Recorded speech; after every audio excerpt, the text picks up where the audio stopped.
we all have this potential buried inside of us, right? That's that gift. That's that unique ability. It's buried inside of us, right? And if we choose to like bring it out, that's when we're living into who we're supposed to be. And I tell people, this is what gives me my energy and my like will to persist, is that I don't want to die, right? And be laying in my coffin and say, you're giving my eulogy. And you said, man, Rob left us way too soon. He had so much potential left inside. If I hear those words, I swear to you, I'm getting up. I'm climbing out of my casket. I'm going to go up on that altar and I'm going to strangle that person because I want to be out of gas. I want to be out of gas. I want everybody to be out of gas when their life is up.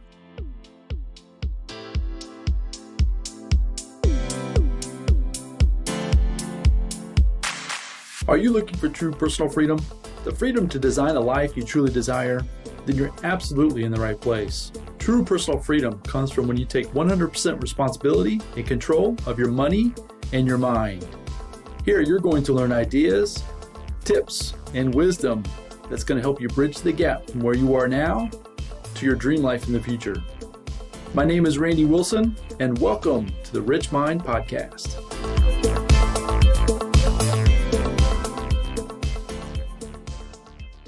All right, everyone. Welcome back to the RichMind Podcast. And today, coming to you with, I've been looking forward to this conversation ever since he was willing and jumped on the calendar to join me today. And I'm super excited to bring this guest to you in this episode. I've got Rob Commodari. And Rob and I met, it's been just a few months ago, maybe 6 months ago, maybe earlier this year, probably. Back in May. Back in May. But at the same time, his impact on me when we met and then following him ever since has been super impactful for me. I know this conversation is going to be a lot of fun, but so without further ado, let me give you a few of the highlights of Rob and what we're going to be bringing to you here in this conversation. So Rob is from Baltimore, Maryland. He's a realtor there in Baltimore. He's also a best-selling author, and we're going to talk about his book, Better Than You Think, and he's also been a co-collaborator in a book as well. But he's a best-selling author. He's an inspiring speaker. He presented to us a speech in this meeting that we met back in May that was super impactful. And I hope that we can get into that a little bit as well. And he's also a fellow podcaster. His podcast is called Chiseled, and we're going to talk about Chiseled as we get along in this episode today. But I'm super excited to bring Rob on and have him share with you, the listener, nuggets of wisdom that he's learned in his experience, but then also what he's trying to share with his community and everyone else around him. So Rob, welcome to the show. Thank you, Randy. It's been a pleasure to have met you back in May and get to chat with you a little bit. And I'm excited to be on here as well. And thank you for the privilege of allowing me to talk to you today. So you said May, and it feels like it's been a lot longer than that for me. I don't know why, but yeah, when we first met, it was in a hotel room, right? Getting ready for an event the following day. Just a connection, right? The energy you bring to a room is just infectious, to be quite honest with you. It was just, as soon as you showed up, it was just so cool. It was one of those things that I just knew that I needed to get to know you at a higher level, which we did. And we've had the opportunity to get to know each other, which is why I'm also excited to share your message with as many people as we possibly can here on the podcast. So take a few minutes. I kind of did a few little high level bullet points as far as kind of where you are and where you're from, but take a couple of minutes and share with everybody kind of where you're at, a little bit more about Rob. That way they get to know you a little bit better. Yeah, thank you, again. I appreciate your kind words too, Randy. It means a lot. And thank you for taking the time to read the book too. So anyway, yeah, I'm Baltimore, Maryland, as Randy said. I'm one of 7 kids. We actually grew up in a 745 square foot house in Northeast Baltimore, Maryland, and 2 bedrooms, by the way, and 1 bathroom. So there was constant struggle just to get to the bathroom, right? Anyway, so I grew up in that environment, didn't have a lot going on as far as financially. My dad was working 3 jobs, and I started working when I was 11 years old. I paid my way through Catholic high school. I paid my way through college. You know, I did have a partial baseball scholarship to Florida Atlantic University, and again, but I paid the rest of the way, and I worked while I was in college. So been hustling all my life, and I love the fact that I can go back and say that, because I don't regret that for a minute. If I had to do it again, I would do it all over again, because I think that's how you learn and grow and you just become more, I guess, responsible or accountable for your own actions. And so I got into real estate. Well, let me say this. After I graduated from college at FAU in 1990, I went and took a job as a penny stockbroker in Palm Beach, North Palm Beach, Florida. I had no idea what I was getting myself into, but if anybody's ever watched the movie Boiler Room, you'd have a good idea what it was all about. So I stuck that out for about 6 months, and when I realized it wasn't really what it could be or supposed to be, it wasn't really morally correct or appropriate.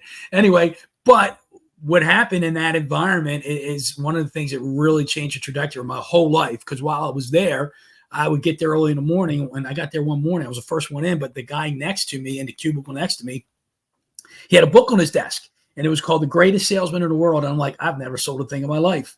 And I asked him when he got in that morning, could I take that book home and read it? And he said, sure. So I took that book home. I devoured it. The next day I went to Barnes & Nobles and bought every one of Og Mandino's books that were written at that point, read all them. And since then I've probably read 1,000 books, Randy, and it's been an awesome ride there. And so I left the stock brokerage thing. I came home to Baltimore, got involved in a real estate, not in real estate, in a newspaper business that lasted for 9 years. But while I was in the newspaper business, I was in an area of town that was transforming.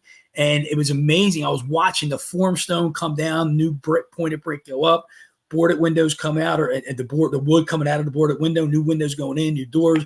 I was watching all these renovations going on, and I watched the transformation of this section of town in Baltimore, and that's what got me interested in real estate. And so I'm still a realtor 23 years later, but after reading all those books, I wrote my book. I co-collaborated with Kyle Wilson in his book, and the podcast thing came about. And it's been awesome. It's been awesome to just watch things come and just put yourself out there and do things. So what I'm super excited about is I've studied you, right, preparing for this interview to the point where I'm excited about being able to have the opportunity to dig in a little bit to a lot of that story, right? So I know there's a lot of nuances and different stories within that big shell of your life up to this point. I'm super excited to dive in as much as I possibly can. You might be thinking that sounds like a little weird, but at the same time, yeah, I try to prep as much as I can, learn as much about you before we even jump on and hit record. But yeah, so the listeners here today, they're going to get a ton of value, and I'm super excited about that because you always. I appreciate it, buddy. Thank you. Absolutely. So let's jump into 3 questions because, as I mentioned, I have other things and other thoughts in my mind. But my guests, I love to run them through these 3 questions. It helps me get to know you a little bit better, right? But then I think it also gives a little bit color to the and texture to the conversation, learning more about you, right? And so that's where I love these 3 questions or where they come from. So let's start off with the first one. And who has been the biggest influence on your life, Rob? Yeah, there's a group. I can't just say one person, but the first and foremost, God and Christ, man. It's building that relationship with Him. And growing up as a kid, I didn't have a relationship, so to speak. I went to church because I had to. My mom told me to, and I practiced all the religion stuff because I had to, not because I wanted to. But it was interesting once I got involved in the personal growth and development. All these guys quote scripture, and I'm like, I'm gonna see if it's true. They quote it, but is it real? And I would start reading personal growth and development books, and next thing you know, there's a scripture quote there, and I go to the Bible and I'd open up, and there it is. So it got me reading the Bible more. So they went from feeling like I had to, I was told to, that I wanted to. So that's number one. But then my wife, my family, my parents, and then I got to say, the big deal is all the authors of all the books I've read over the years have just had a huge impact. And the first one was Og Mandino. He's the first book I read outside of the Bible that got me on this course. So a lot of folks might not even be familiar with Og Mandino. Can you go into, it sounds like you've obviously devoured a lot of his books. I've read a few. I can't say I've probably read all of them, but at the same time, I'm a little bit familiar with Og. Can you take a minute for those that might not even be familiar with Og Mandino, kind of what his story was, what he was trying to present, obviously to you, the reader, that obviously impacted your life in such a huge way. Is there anything you can share about Og? Yeah, well, the first book, The Greatest Salesman in the World, he's got 10 scrolls in the book. So I does a great job of, I want to say, tell fabulistic stories, but they're about him. They're about his life. And here's a guy that was a highly successful insurance salesman, but it wasn't his passion. And when he realized that, he wanted to write. And he actually walked away from the insurance business and committed to his passion. And it was a struggle at first. It was a struggle. And when he eventually committed to his writing and the stories started putting out, things started turning around from going great in a really good way. Now, there was a time where he talks about while he was an insurance agent that he was, I think, if I remember correctly, he drank a lot, and I don't know if he was a self-proclaimed alcoholic or not, but he almost killed himself. He was at a low point in his life where he was about to commit suicide, and then things changed for him. And you got to read, like, one of the books he talks about it talks about his life and is The Choice. And it's a great book. The Greatest Salesman in the World will always be like my favorite because it was the first one. But The Choice is a really good book by Og Mandino. So, and then he just has these 10 scrolls that in this book, but he's got different messages in all the books that kind of come to the same conclusion. But they're scrolls or words or phrases to live by, and it's been powerful for me. That's awesome. So Og Mandino, for those of you that are listening that are like have never heard even that name or are not familiar, it's OG. Mandino is his last name. I'm not even going to try to spell it. I don't have a book in front of me or anything like that. I don't want to butcher it that bad. But yeah, literally Og Mandino. So yeah, I'm familiar with his work, and it's very powerful. So yeah, I would suggest that anybody looking for inspiration with sales, with a business, with anything, yeah, go out there and search for Og Mandino out there in their local library or even on Amazon, something like that for sure. Yeah, Randy, they're stories too. They're stories. It's not like we were talking about before the call. It's not just a bunch of philosophy or content. It's actually stories that grab you, and you like they're page turners. You don't want to put the book down. So that's what's really drew me to him. And we're going to plug the book again. That's exactly what we did say before we jumped on the call today. That's what I love about your book, Rob, is that you gave us the philosophy, you gave us all the nuggets of wisdom, but then you backed it up with story, which is what really brought it home for me with a lot of the stories that you shared. So I appreciate that. I wanted to just say that because you could tell that was an influence with your writing, right? Because you were influenced by the way that gentleman shared his stories for sure. Thank you. Yeah, that's awesome. So let's talk about then kind of a shift into maybe more of a challenging moment for yourself. Let's think about I'm familiar, as I said, I've done a little bit of homework on you, so I'm familiar with a couple of things you've said in previous episodes or previous podcast things. I'm just curious what you're going to bring to us here today. So can you think of your biggest challenge and what have you learned from that? Yeah, I don't know what kind of answer you've got from other people, but because I got to start plugging in, listening to something. Yeah, exactly. Well, I have had answers from other people, but the answers that you've given, I've heard you give different things as well. So yeah, I'm curious if it's going to be similar or if it's going to be totally different. Yeah, so my biggest challenge has been me. It's me, and it's the whether it's the mental blocks or the insecurity or the low self-esteem at points in my life where you don't think you're good enough, smart enough for anyone who's going to listen to anything you have to say. And that was one of the biggest obstacles in me putting that book out or writing the book, because it was an idea that took 14 years to, I guess, manifest itself because I was so insecure about it. I worried about what other people thought. I didn't think I was smart enough. And the idea of getting over the fear and worrying about what other people are going to think about you, it's silly to think about, but we all do it. We all do it to some degree. And when we get through that or over that, then things open up. And I can sit there and tell you, I still struggle with it from time to time. They call it the imposter syndrome, right? So my biggest challenge has been me and lack of courage to put yourself out there sometimes or to make a commitment. And it's funny when you do things, even though you're afraid of it or you have this fear going on and they work out, you're like, what was I waiting for? And I mean, how many times have you said it or you've heard people say, I wish I would have done this sooner. I can't believe I waited this long to do this. If I'd have known it was going to work out like this, I would have done it a heck of a long time ago. But if you just do it, then things happen the way they're supposed to happen. So do you have I struggle with that myself. I think we all do in certain levels, right? Sometimes it can be so tough that you don't take any action at all. And sometimes you just don't take as quick of action as maybe you probably should. Is there anything that you've discovered through your journey of personal development and even the authors? You said you've read over thousands of books. Anything you've picked up on that when you get an idea, when you get a vision like this book, you said it took you 14 years. What finally kicked you in the pants to say, okay, Rob, it's time to get started? Is there anything you kind of do? Is there anybody that you kind of rely on to help you see the potential for the outcome and get you started a little sooner than maybe you really would have on your own? Yeah, so it's funny you asked that question because you're going to hear a theme, a consistent theme. And when I talk about, but I rely heavily on the Holy Spirit.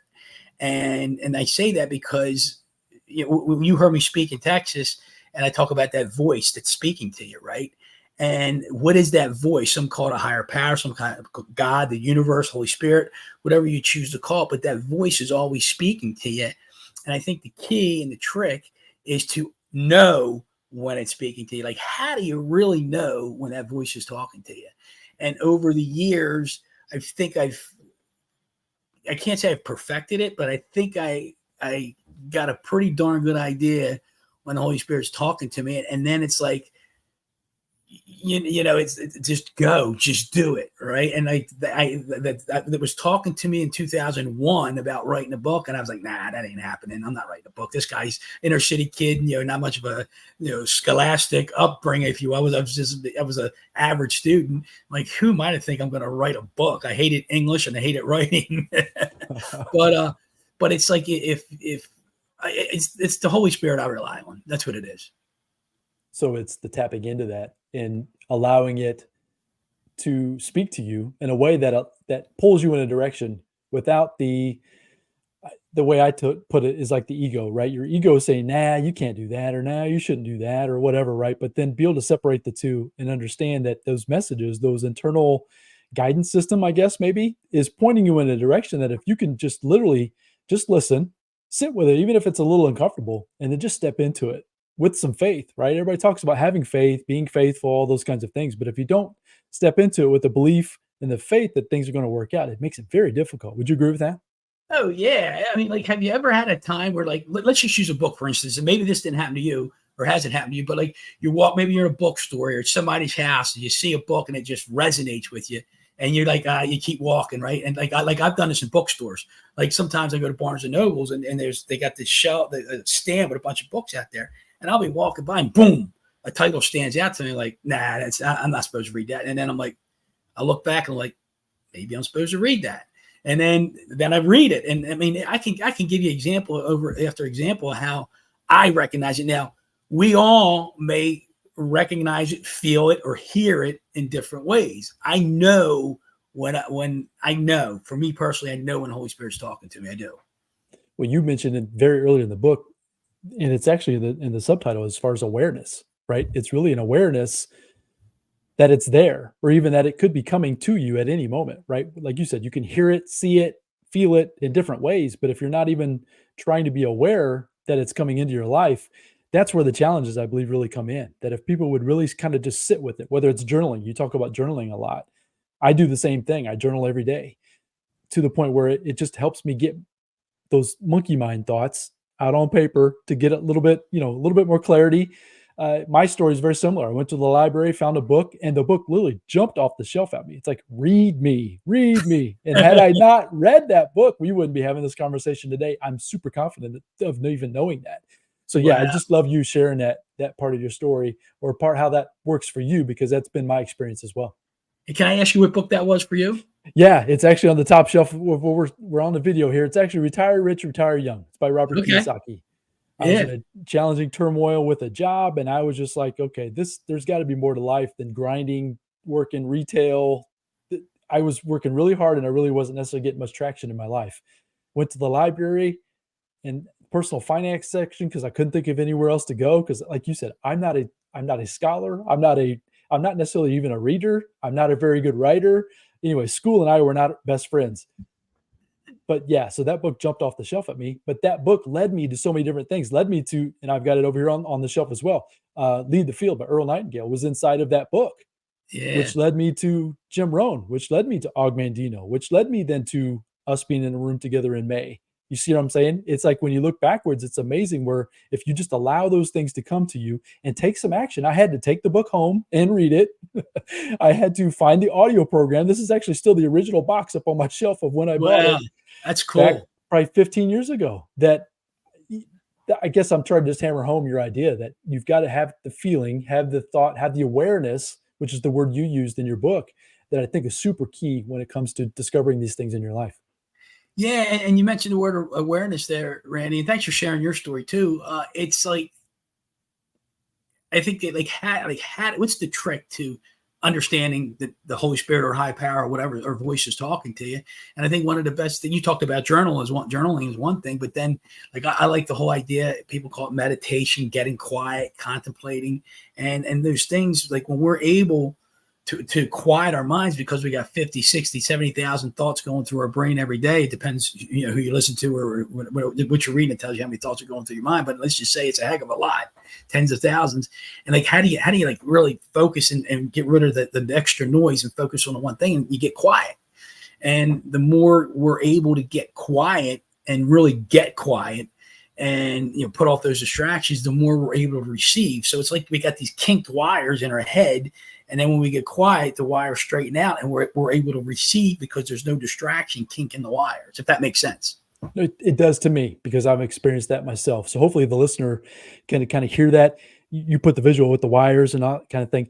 That's exactly been my experience as well, is when you can, it's not easy. I've always said that doing this is like some of the hardest work I've ever done literally in my life. But if you really take it take it personal, take it responsibility for it, and really try to control those 70, 80, 100,000 thoughts, whatever we're having in a single day. I'm not saying you can control everyone, but you can start to almost like compartmentalize them in a certain way that allows you then to realize, like you said, what's coming in, trying to pull you in a certain direction versus what's just keeping you occupied with thoughts that may or may not be serving you. Exactly. That's been my experience. Yeah, good. Awesome. Good stuff. Yeah, appreciate that, man. Appreciate you going there. So let's move into the third question. And I love this question for myself. I love getting this answered from other folks. But here on the RichMind Podcast, I'm super passionate about giving back to that younger generation, those guys and gals that are just really starting to come into their own, may or may not have much as far as even a resume of life, not even just the jobs, but just life, right? They're trying to figure some things out. But I say we collectively, those of us that have been around a little while, I'm not going to say any ages, but at the same time, right, those of us that have been through a few ups and downs in our life, I just like to try to pull out some nuggets of wisdom.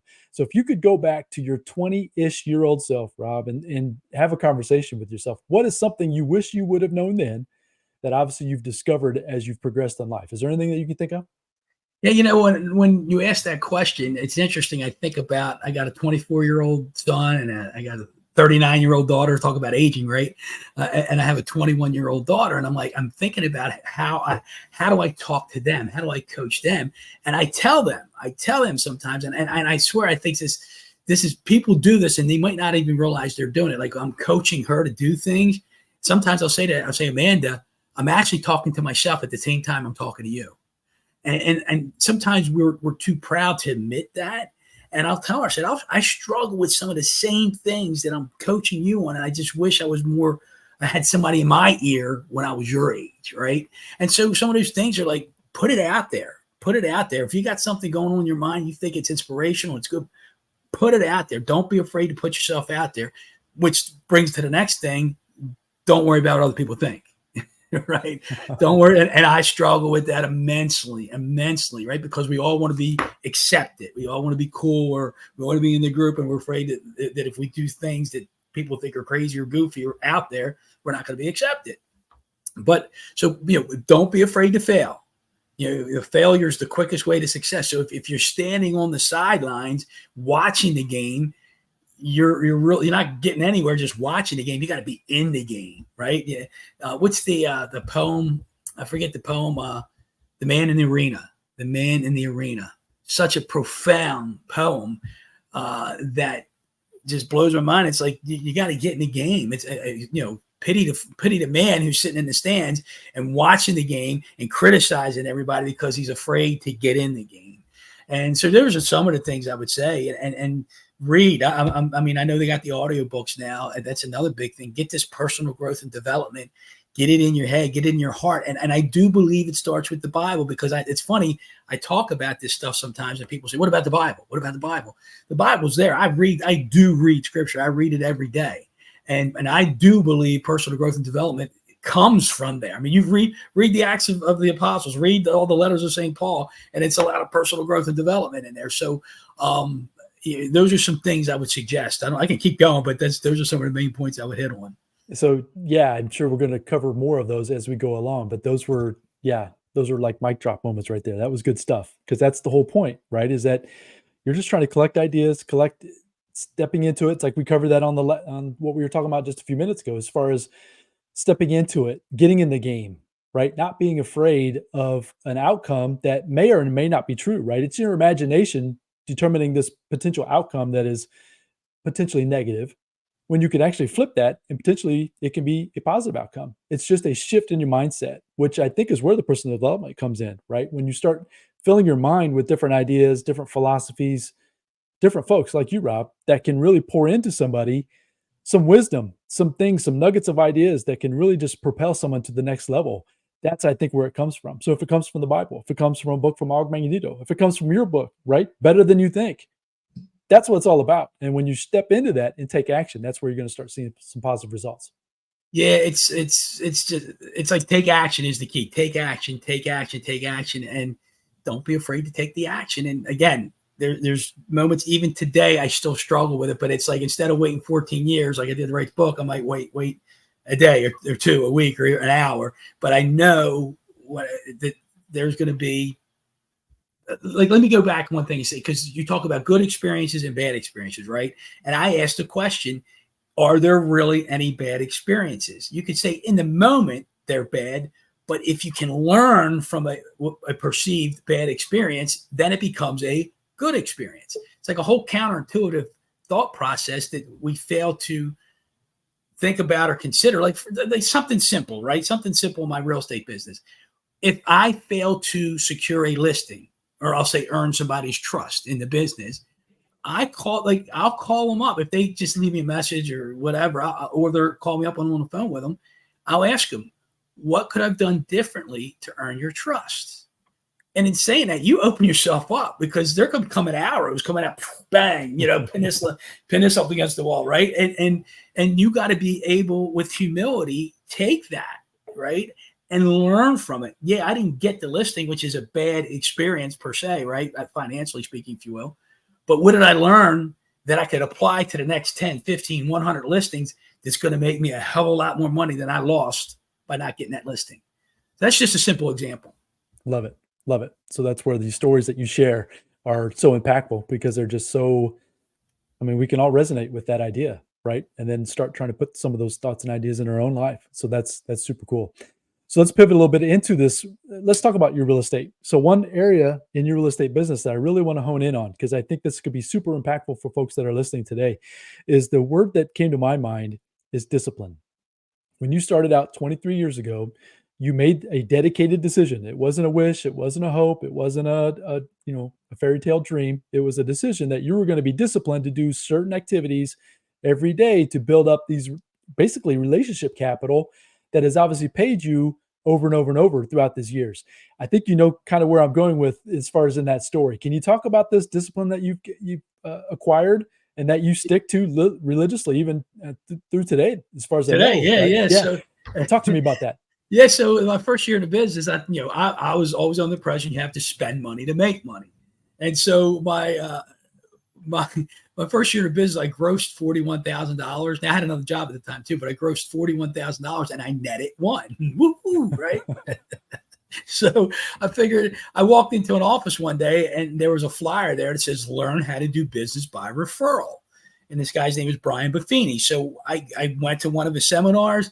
I started getting coached by him and his company. And I've been in that coaching program in my 21st year right now of that. And so it's just it's simple to do, simple not to do, right? It's about discipline, as you mentioned. And so people think like discipline is has a negative connotation to it. Like, I'm going to discipline you, or if you're disciplined, you're restricted, right? You're stuck in a square or circle, whatever it is. But discipline frees you later. It might not feel free in the moment, but it frees you later. And so I have a daily discipline, which I learned through the process of this coaching program, is there's, I guess, 4 things that I do consistently. I write notes every single day, handwritten personal notes. Can't say I have the neatest handwriting in the world, but I handwritten personal notes, and I make phone calls every day. So I try to make 16 phone calls a day and write 8 personal notes every day. So you're taking your most precious commodity and you're investing in relationships, your commodity being time. and you're investing in those relationships. And then like I stop by and I see people on a monthly basis. I won't see the same people, but I see people in my database on a monthly basis. We call it a pop by. So I'm going to pop by and say hello to you. And I do that consistently. And I always bring something with me. So the corniest and the first one I ever did was ketchup. So, hey, Randy, I'm coming by, just popping by to say hi and catch up with you and see how you're doing. Right. And, cornier is always better. Just people remember it. So you're getting yourself out in front of people. And then I have parties. I can sit here and say I party my way to the top. We have these client parties, like 5 or 6 throughout the year. And I have some business networking events that I do throughout the year. And these are the daily disciplines in the business every 5 days a week that I do, or try to do 5 days a week. But I call it like winning a day, winning a week, winning a month, and winning a year. So I focus on winning those 4 elements or seasons, if you will, and then you win in your business. You're building relationships and you win in business. But there's other disciplines that I do, not just for business, but like I get up 5 o'clock every morning. I read scripture. I meditate. I journal. Then and then I come in front of this computer and I plan my day. I write my notes. I work out. I have a shake, and then I'm out the door by 8 o'clock. And I've pretty much won the day, except for my phone calls, because I'm not calling anybody 6 o'clock in the morning. You're not calling me at 6 a.m. What's going on? We can start if you want. Yeah. Well, you called me, it's probably been maybe a month ago or so. And it was probably one of these 16 calls that you make, which was fine. It was great. And it was probably maybe a 10 minute conversation that really spurred us to then me invite you to come on the show, right? Because we have been trying to keep track of your of who you are, what you've becoming. But at the same time, I know you're very busy as well. But that contact with me led to us having this conversation today, which who knows where that's going to lead to in the future. And that's kind of the whole idea, is that you're doing some activity now that you don't necessarily see the outcome, but then you stepping into it with faith. I'm trying to develop a little bit of a theme here through the conversation, that trying to see a potential outcome that is bigger than what you can actually see in your 3D world today. That's what it's all about. And you've lived that, and you're continuing to live that, and you've seen success from that. That's what I really want people to hear from that story, for sure. Yeah. And your theme being faith, right? You have an idea, and everybody wants that instant gratification, right? In today's internet world, we want it yesterday, right? And it's like, I think people are, I guess, apprehensive or don't understand the idea of planting the seed, nurturing it, fertilizing it, taking care of it, cultivating it, and then watching it grow. That's what instant gratification is an obstacle in today's world. It is for sure. So with you doing all those disciplines, you've planted the seeds, right? You've sown a lot of seed to the point where then you began to reap. You shared in your book the story about trying to grow a garden and how you can plant one seed and it produces this one fruit or vegetable, doesn't matter, right? But you open that fruit or vegetable up and there's more seeds. So not only do you get the fruit or the vegetable or whatever you're trying to consume, but then it also gives you more opportunity to continue to plant more seed, which then grows. It's like an ever evolving, growing thing, which is super exciting when you really think about it. Yeah, you're talking about the pepper example I gave. Yes, the pepper. Yeah. And, it's funny, because you open up, whether it's a banana pepper, bell pepper, one of those peppers, you open up and there's just hundreds of seeds inside. And it amazes me that that's abundance. That one seed leads to another plant, which leads to another 10, 15, 20, 50 peppers, which has another 100 seeds in it. And you go over and over and over, and exponentially, there's I just struggle with people going hungry in our world today. I just struggle with that. When you see just a simple example I gave you there, the abundance that's out there, if everybody would just participate, right? It's just a matter of participating. So it's an abundant world out there. And then you got me on the garden kick here. I just love my garden. I love it because I use my garden as a metaphor for life, for my business. And it's great to take a bucket of dirt or a raised garden of dirt, and you put a little something in it. Next thing you know, you got all the stuff in there. And then what's even cooler for me is as the season goes on, I hope this is probably not on topic, but it's just, you've just brought this to mind here. as the season goes on, right, you got to prune. You got to prune. When you prune the dying leaves or the weeds, or you got a branch that's not producing anything. When you like, I got a fig tree, and the more you prune it, you give it more energy to the rest of the plant or the tree. So the more junk we prune out of our life, right, the more distraction we get out of our life, the more energy we give to the rest of the focus in our lives. And so, like, I'm at my, like, I ask people, I say, when's the best time to start, preparing your garden? And everybody says the spring, the fall, whatever. And I say all the time. You're always nurturing and cultivating. Like, I'm throwing compost stuff in there during the winter. I put mulch leaves in the like Thanksgiving. Every Thanksgiving, there's going a couple bags of mulch leaf in there, and then you just till it and fertilize it, and then boom. People always ask, how do your plants get so big? I say, because I nurture my garden. I nurture it. So that same thought goes into what we were talking about with your own mind, right? What you're planting the seeds in your own mind with your thoughts, with your beliefs, with your routines, with your disciplines. It kind of goes hand in hand. So it does. 100%. So nurture and cultivate the garden of your mind. That's what you're saying. And that's what you're saying. And that's what you do. And right? That's what I love. Have the faith that some good stuff is going to come from that.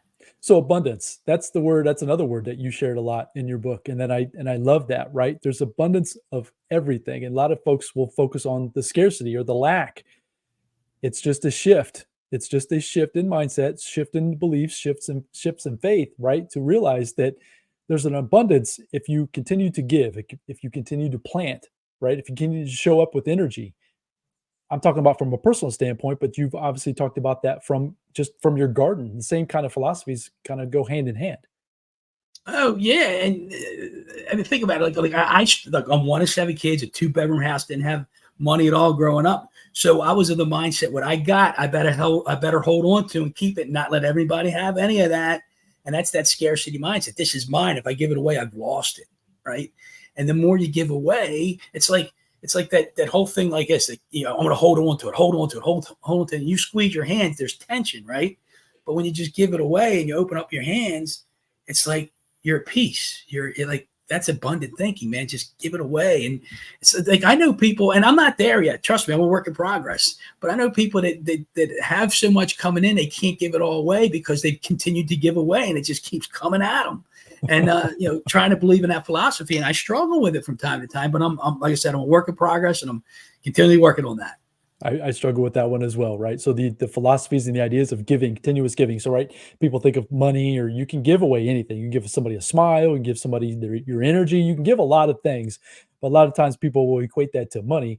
And so sometimes, I fall in back to those old habits of trying to hoard it, to kind of keep it. But if you just continuously give, I give the example a lot of times, if you can get in the habit of, even when you're out and you receive great service at a restaurant or something like that, or it doesn't matter what it is, just give them some money. It doesn't matter 20%, 5%, 100%, give them, just continuously give. Because yes, I've heard those stories, and I've met folks as well that they honestly say that I've got a problem because I keep getting back too much. Meaning they can't, there's not only enough time or so much time in a day, right? So they can't continuously, the more that they give, the more they continue to receive. Let me try to clarify that thought a little bit better, which is exactly right. I've seen that for myself in my own life. Yeah, but I think, and you hear this, they say, well, don't expect anything in return. Give without expectations. And then when you hear that, then I'm giving. When's it coming back to me? You can't think that way. You just got to trust in time. It's going to come your way, maybe when you least expect it. I love that. I've tried to live that every day. As you said, I'm not a perfect human being, but at the same time, I'm definitely a work in progress, and I'm working on that. And I know you are too, Rob. So I appreciate that, because you're coming. That's where you're showing up, right? Bringing value here to us and to the listeners and to the podcast. So I truly appreciate that. My pleasure. Speaking of podcasts, let's pivot a little bit into your podcast. Let's talk about Chiseled. I love that name. I told you with the first episode I ever heard, your intro music is Creed's Higher. That's the band Creed and the song Higher. That's like one of my favorite songs, man. I love the band Creed. Those of you out there listening that aren't fans of Creed, sorry about you. I love them. Scott Stapp and the band Creed. Anyways, I just share with you some photos and videos. I actually went and saw Scott Stapp live locally He wasn't part of the band, but he sang the Creed songs. It blew my mind. I absolutely loved it. I was probably within 10, 15 feet of him as he was singing those Higher and all that song. Anyways, I'm kind of getting way off track here. That's okay. I would love to get him on that podcast. I'll at least show you the photos and videos that I took of that event. This a couple of years ago. It was a lot of fun. Yeah, Scott Stapp would be a great interview for sure. But anyways, Chiseled. That's where I was pivoting to. Let's talk about Chiseled. You try to show up and bring as much value. You're interviewing fantastic human beings, trying to add as much value as you can to your listenership. Talk about Chiseled and where that came from, where the name came from, kind of what you're trying to do there with your podcast. Yeah, so this is a Holy Spirit moment. There's no question about it. It's a Holy Spirit moment. And so we say, like when you watch a child being born, you're like, well, how can you say there's no God? You watch that miracle happen, right? So like I said, I do this meditation and contemplation all the time, and I get quiet and I listen and watch or whatever for those moments when God's talking to me. And so it was March. I'll never forget this, Randy. It was March of 2021. We're in the middle of COVID, or maybe the back end, whatever you want to call it. And I was giving 2 presentations back to back on Zoom. And so in both those presentations, I made the comment, hey, listen, everybody, I'm not the end all do all here. I'm just a work in progress. And then on that Saturday morning, the 3rd day in a row, I was listening to somebody else's blurb on Zoom or YouTube.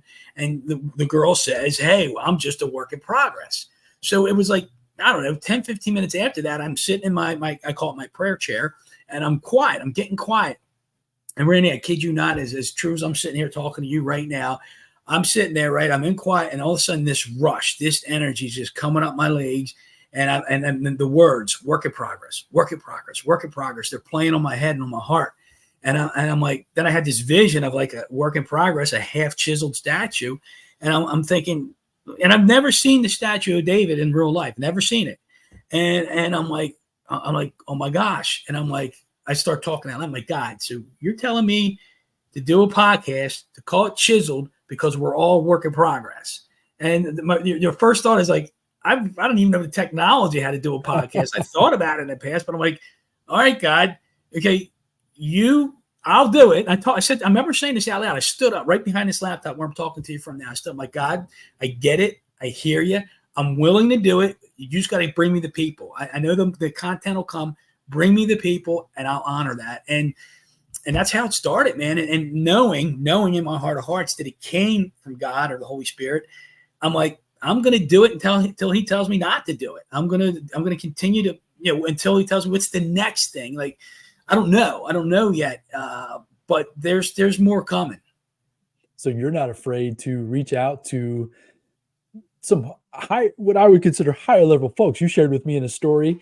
It was actually on that phone call you gave to me the other day about how you were wanting to get Wahlberg, right? Mark Wahlberg on your show. You weren't even afraid to reach out to his front office and talk about that. It hasn't happened yet. It hasn't happened. But the point I want to make with that, though, is that, once again, going back to the earlier part of the conversation, is that you're stepping into it with faith, thinking that you're going to be able to, have someone at the stature of a Mark Wahlberg on the show.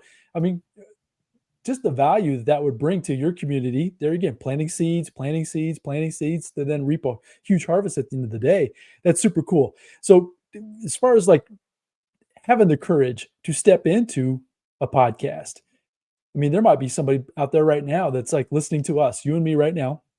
My story is very similar in how I launched the RichMind Podcast. I didn't know what I was doing. I didn't have any idea where I was going to find the people. I didn't, all of it, just the same insecurities, just like what you're talking about. How have you been able to then continue to step into it, right? Has it been one person's led to the next, figuring out the technology, or is there anything, a nugget of wisdom you can share with how you launched the podcast? Well, like when I'm sitting there going back and forth, how do I want to do this? Like, there's so much like information that I want to share, like through my book and what Rob knows or what Rob's learned over the 30 years of personal growth and development. And I'm like, okay, do I do a monologue? I'm like, that's going to be boring. Or do I do interviews? And I was like, do I do a monologue one week and an interview the next? And I'm like, let me just go do interviews. Let me go do interviews and see how that turns out. And so, like you talked about earlier, how like reading one book led to the next author, to the next author, to the next author. But doing a podcast, talking to one person, somebody else hears it, and they like. I just had this happen a couple months ago. Somebody heard me on somebody else's podcast and said, "I'd like to be on your podcast." Well, I like to vet them first. I don't know who I'm talking to if you're a stranger. But it's not just like a lot of people think, my story's not good enough or big enough to share on your podcast. Everybody has a story. Every single one of us has a story. And no matter how small we think it is, we don't know how big the impact they can have on others if you're just willing to share it. And so it's interesting, Randy, because I thought when this whole thing came to mind, I thought that, hey, Rob's just supposed to be a conduit for God, right? For these messages, for these stories.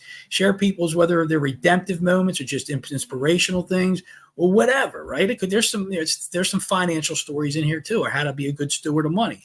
And I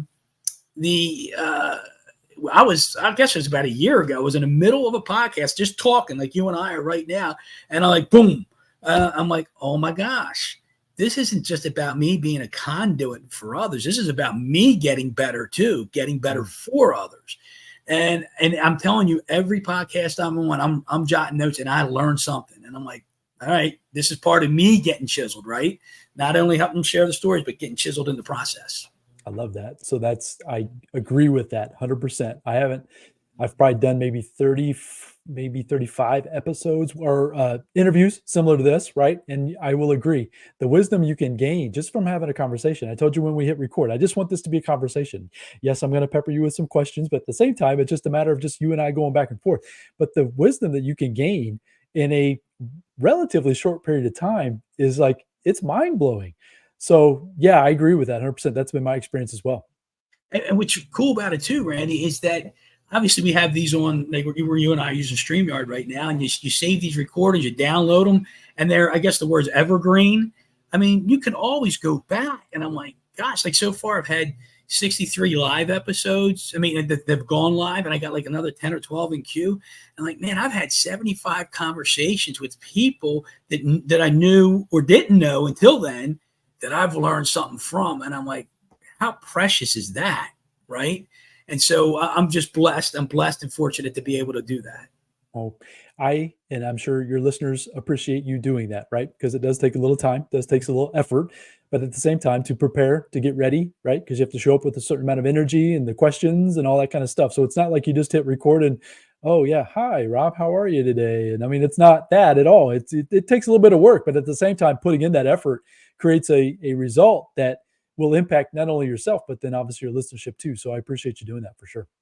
Yeah, and you said it earlier, like you got 3 questions and then you're going to let it roll. And that's having faith too, right? Having faith that it's just going to roll accordingly. And it is a conversation. It's a recorded conversation, right?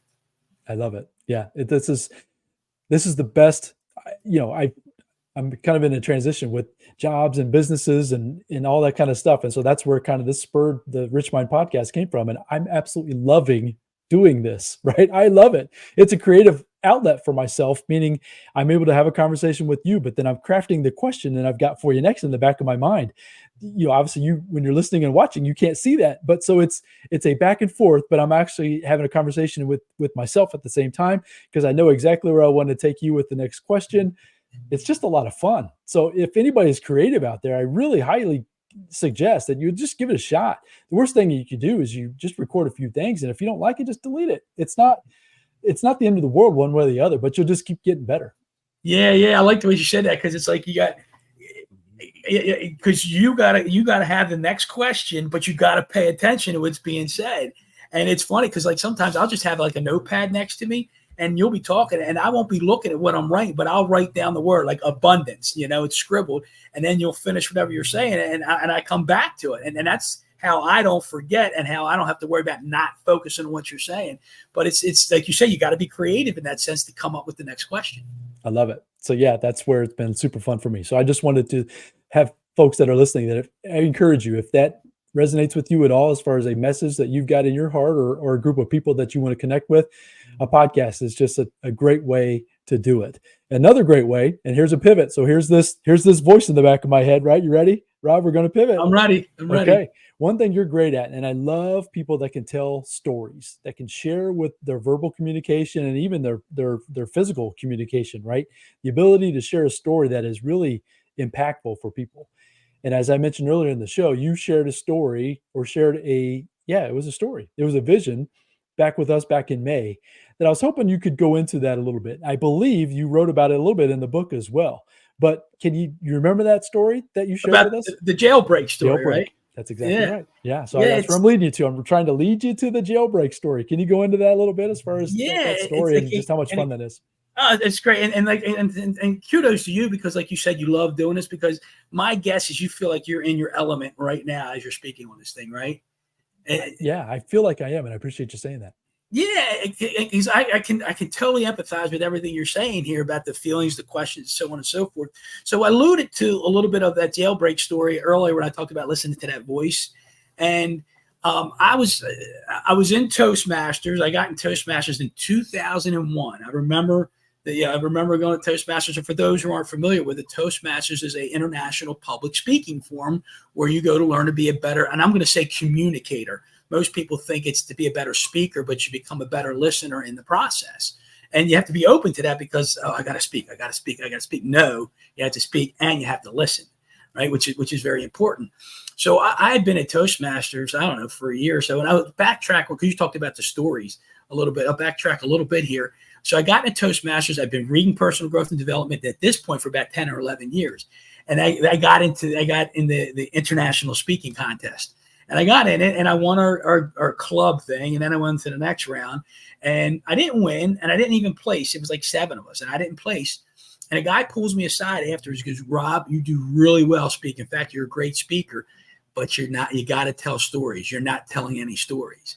And I was like, mental note, right? Mental note. So I took that. Like, okay, going forward, I'm going to learn how to tell stories. So I spent, the first, I guess, 10, 12 years Toastmasters. I was going like almost every week. I don't go as much now, maybe once or twice a year, but that's where I learned to, I guess, be a better communicator and learn how to tell stories. So the whole jailbreak thing was, I was actually at a memorial service for one of our fellow Toastmasters spouse.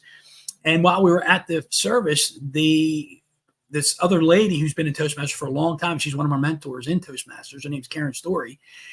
She approaches me and she says, "Rob, we have a Toastmasters group in prison, and we're doing an evaluation contest, and we need one speaker. And I've heard a lot of good about you. Would you like to be our speaker?"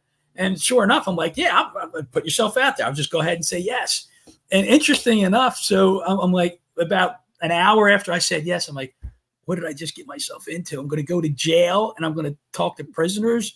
And I'm like, what am I going to tell them? So I'm like, I don't want to just give any old speech that somebody's going to evaluate. I wanted to give them something to leave with, right? To take with them.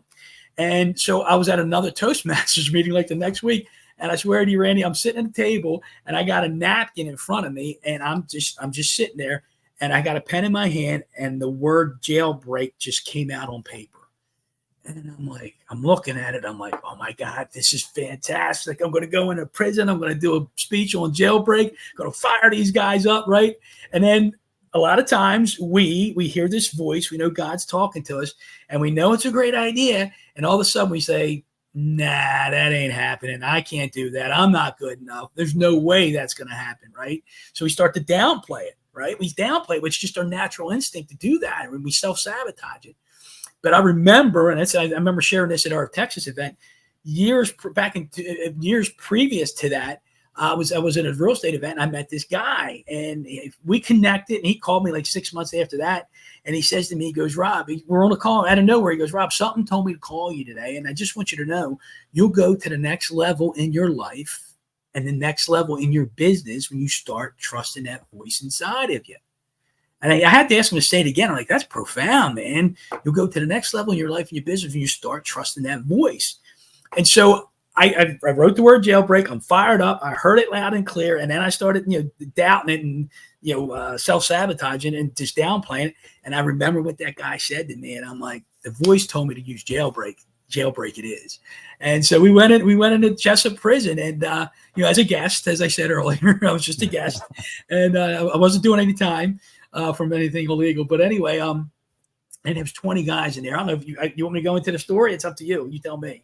Yeah, but as I mentioned to you before we hit record, if you're on it, man, if you're on a roll, let's roll. So yeah, let's go. So you go into. I mean, it's it's a pre-release facility in Jessup, Maryland. But Jessup, Maryland was known to have one of the worst. There's like 5 different buildings, pre-release, women's, the security, high security, whatever. So 5 different buildings, and it's supposed to be some pretty tough people there, so to speak. Anyway, so we're going into this Toastmasters group in prison called New Genesis, by the way. New Genesis, new beginning, right? Because they're going to be getting out within a month to 4 years out of prison. And so we go, there's 20 guys in there. And so I got the title Jailbreak in my head. And as I mentioned to you in Texas too, I always say a little prayer. And this is the first time I ever said this prayer before I spoke. I'm like in a corner. I'm nervous as all heck because I'm getting ready to talk to 20, let's call them thugs. You think they're thugs, right? And I'm getting ready to talk to 20 guys. And I'm like, oh God, this has got to work, right? So I say a little prayer. And it goes, Lord, let the words come out the way they need to be spoken. Let them be heard the way they need to be heard. And if this doesn't work out, it's your fault, not mine. So I say that, right? I say that prayer and I'm laughing inside, right? I'm giggling inside, like turn around. And so the guy has to present me, and it's an inmate. He says, our speaker today is Rob Commodari, and the title of his speech is Jailbreak.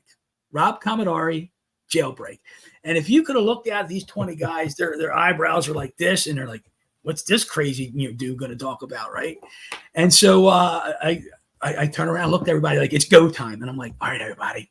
I said, I'm planning a jailbreak. And it's a simple question, and I need an easy answer. Are you in or are you out? And I stopped for like 20 seconds. And they're looking at me again. And I'm like, they're thinking this guy's crazy. And I'm like, I'm not talking about breaking down the walls and running for freedom. I'm not talking about climbing the fence and running for freedom. That's not the jailbreak we're talking about. I'm talking about breaking down the walls that you and I and everybody in this room right now has inside our own heads. The walls of fear, hate, jealousy, anger. We're going to break those walls down. So I'm going to ask you one more time. Are you in or are you out? And man, 20 guys got up doing the old Arsenio Hall thing, and that was great. So anyway, it was so cool. And so I spoke. It was only 7.5 minutes. I did a lot of analogies with Shawshank Redemption and whatnot. I'm trying to keep the story short. So the end of the story is this. So they got to evaluate me. 10 of them go into this other room to write their notes down to come back. But when they went in the other room, some guy comes in with a busted lip into the corridor. They got a lockdown. They got a lockdown for 45 minutes. I'm like, oh my gosh, right? So now I'm in a room with 10 guys. We can't go anywhere. I started asking them questions. What did you do? Tell me, if you remember Shawshank Redemption, everybody's innocent, right? But everybody told me their story. Every single one of them told me their story. And I'm like, you or I could be in there tomorrow with a simple mistake, right? And I got inspired by that, even though it was some negative stuff. So then they eventually the lockdown ends. They come back in, and they all got to give me their feedback. They're doing their evaluation contest. So the first guy gets up, and I'm sitting on the side. And he's looking right at me on the side, giving me his evaluation. The guy says, "Guys, when you give your evaluation, look out to the audience." So I'm like, "I'll make this easy for you. I'll go and sit in the middle of everybody." So it's Rob and 19 guys sitting around me, and the guy up front. And so I'm like, this is going to be interesting. So the last guy gets up. And he looks out and he says, Mr. Rob, he goes, so kind of you to come out here today. Thank you for the inspiration. Really appreciate you being here. Thank you so much for that. He goes, but please don't get mad at me for what I'm about to say. He goes, Mr. Rob, he goes, if I didn't know any better, I would have thought you were one of us. And so the guys are laughing and they're looking like, how's he going to respond to that?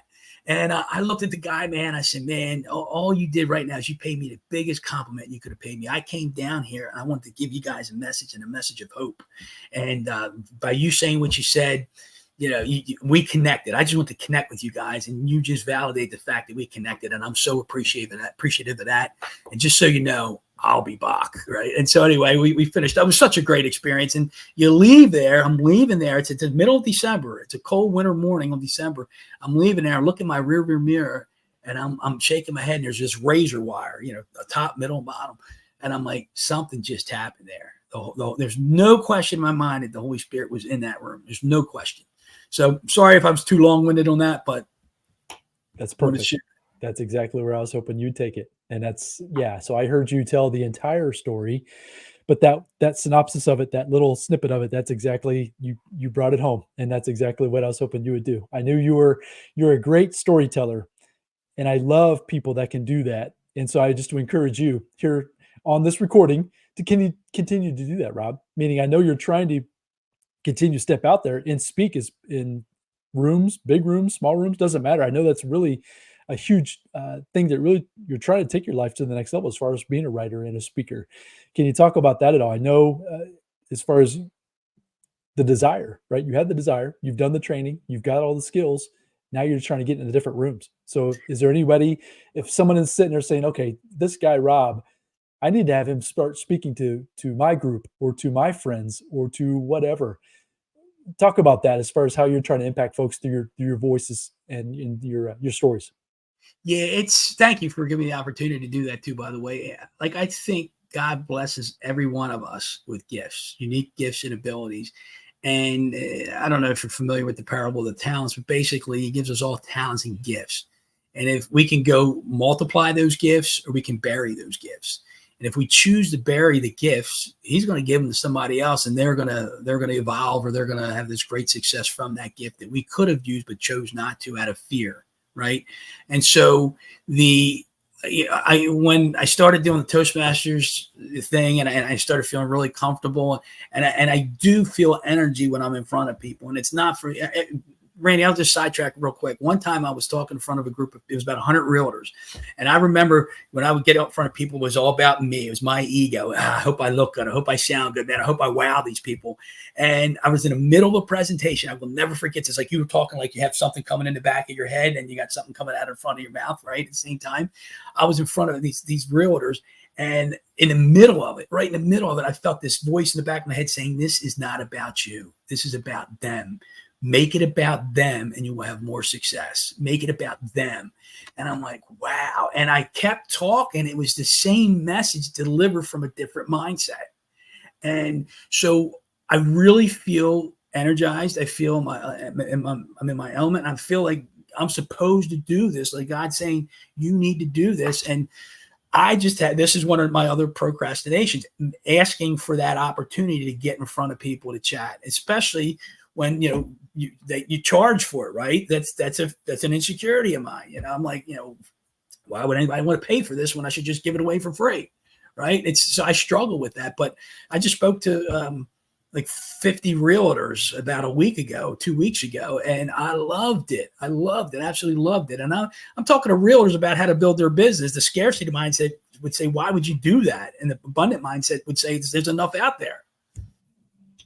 Love it. So Love it. Anyway, I have a deep desire to impact and improve the lives of others. And I'll say this last thing about that real quick, Randy, is that we all have this potential buried inside of us, right? That's that gift. That's that unique ability. It's buried inside of us, right? And if we choose to bring it out, that's when we're living into who we're supposed to be.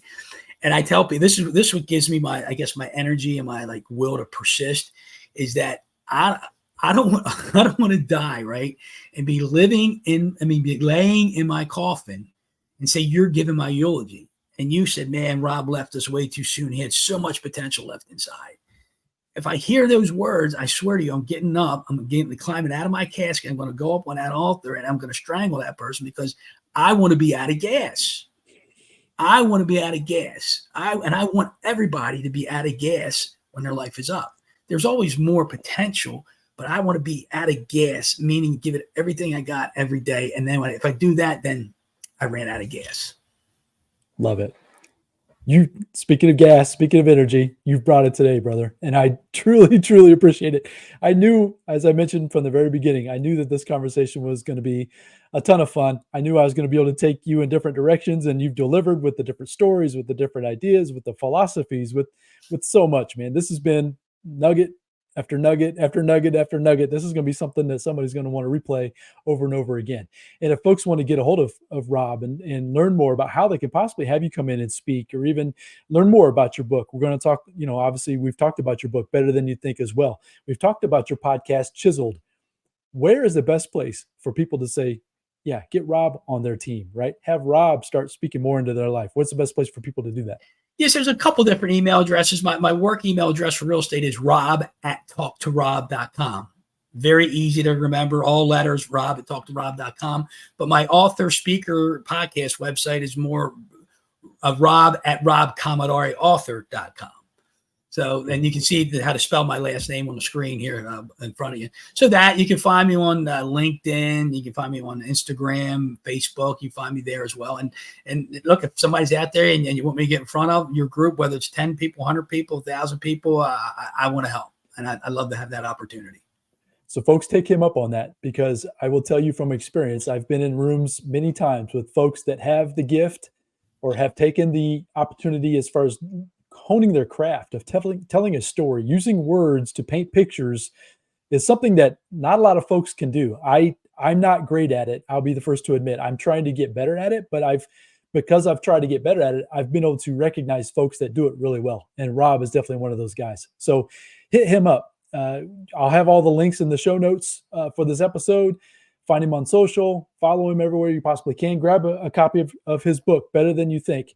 I'll have that link in the show notes as well. I assume they can get that on Amazon. Is there a specific link for the book itself, Rob? Yeah, it's on Amazon. And just so people know real quick, I don't want to take up too much of your time here, but the book itself, it's better than you think, right? I'm not telling you that your life is better than you think. I'm telling you to think about all the stories in your life and how they resonate with you. Like, so I share a bunch of my own stories, but it's not to say, hey, listen to Rob's story. It's to say, read this story, and where in your life has something similar happened that you didn't recognize what the lesson was in it, or what the gift or the blessing was inside of it.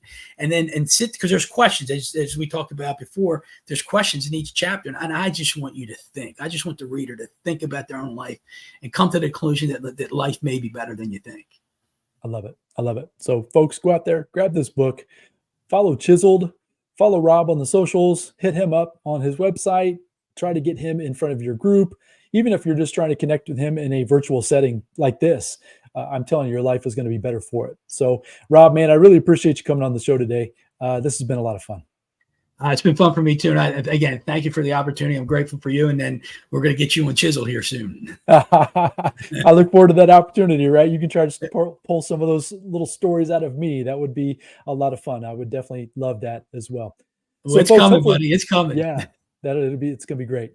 So folks, I hope you found a ton of value in this episode. As I mentioned from the beginning, I knew this conversation was going to be great.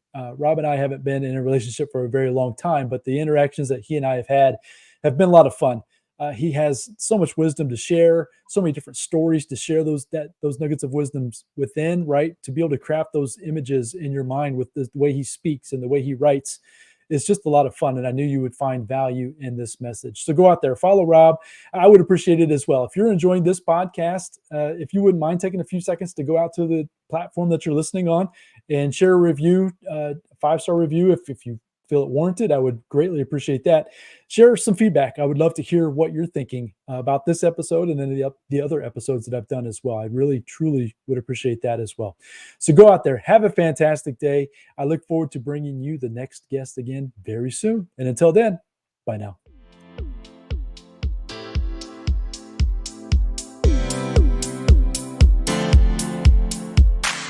Thank you for joining me on the RichMind Podcast. I hope you found a ton of value in this episode. If so, I'd really appreciate a 5-star review, and you can also share it with your family and friends. And as my mentor Jim Roden shared with me, in order to have more, you must first become more. And in order to become more, you must work harder on yourself than you do on your job. So go out there today and work harder on yourself to become more and build the life of your dreams. Until next time, my friends.